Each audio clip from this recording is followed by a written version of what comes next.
responsible for 911 calls. But what the county does is they handle the non-medical 911 calls.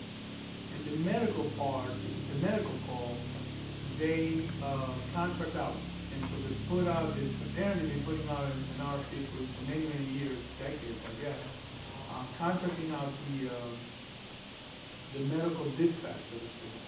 And Jersey City Medical Center has been receiving, has been awarded that bid contract for many years. And the county pays them, I think it's roughly $400,000, something like that, a year to handle the dispatch.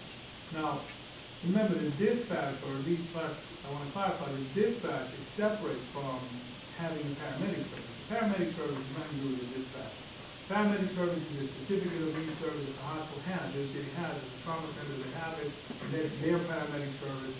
And those are the paramedics that would respond to a call that requires a paramedic.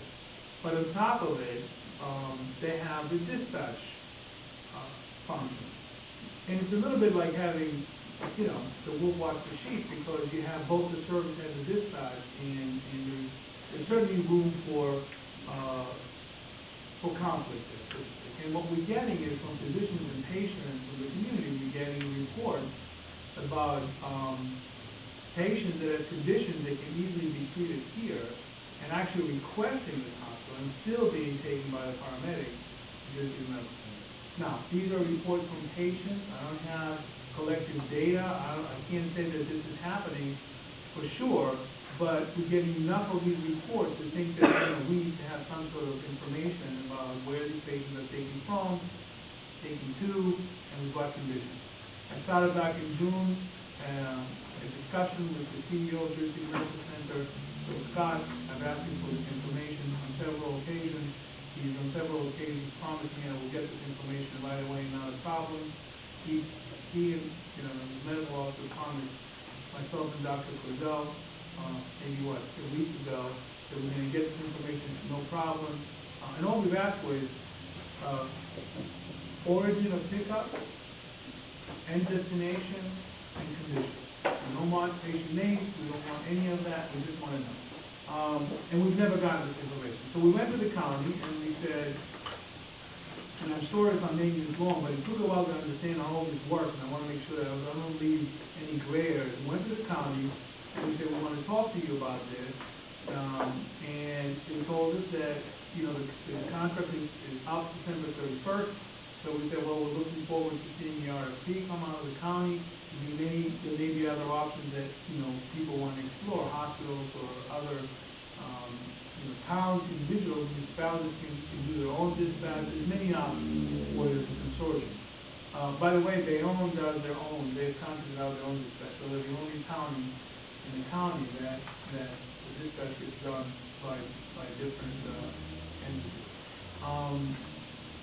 And as an alternative, we said, we also would like to have some oversight of the data and the function, and because this is money the taxpayers pay, we think we have a right to have that oversight. This is not information that should be just privileged to Jersey Medical Center. This is not their proprietary information. This is running a service that the county contractor pays for. So we had proposed some sort of oversight committee comprised of CEOs of the designees of the other hospitals in Hudson County. It was a good meeting. We left the meeting with, we'll get back to you. And then we heard a couple of weeks later that the contract will be awarded again to Jersey City Medical Center without an RFP, because it's a professional service and the county can do that. And there's not enough time between now and the end of December for them to consider other options. We were not happy about that.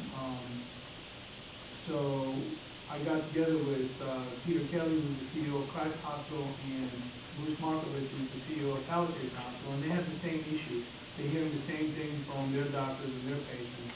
And we drafted a letter to the county, first protesting the fact that there won't be no RFP, but saying that we understand perhaps that the time constraint. So in lieu of putting on an RFP and letting people bid for it, we want you to then, at least in this new contract, it's going to renew for a year, require that there's an oversight committee that's comprised of the other CEOs of the county or their designees.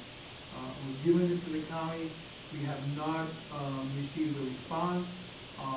My sources say they may choose not to even respond to the letter. I I hope that's not the case. But I just wanted you to know that that letter was co-signed by 3 CEOs. So it's not really somebody's wild imagination about there being an issue, nor is it an isolated issue to us. It is really a county issue. By the way, we distributed the letter to the commission, but if anybody from the public wants a copy of the letter, I'd like extra copies here, just let me know and I'll give you one. But that ambulance issue is significant because, as you may well imagine, if that is the case, there could be a potential large number of cases that could come here and be treated here and are reimbursable that end up somewhere else. And it's also significant, and that's the point we made with the county, and I don't know if that point got across, that you introducing now delay. Because, we literally got a report from a Hoboken volunteer who put his name to it and gave us a report of a patient was picked up on 5th and Garden with chest pain, suspecting of a mine and myocardial infarction and a heart attack. And the patient bypassed this hospital, which is a block and a half away. They bypassed Christ Hospital, which is closer, and they ended up at this medical center. And frankly, the ambulance crew's reasoning and their conversation with because the paramedics jumped on the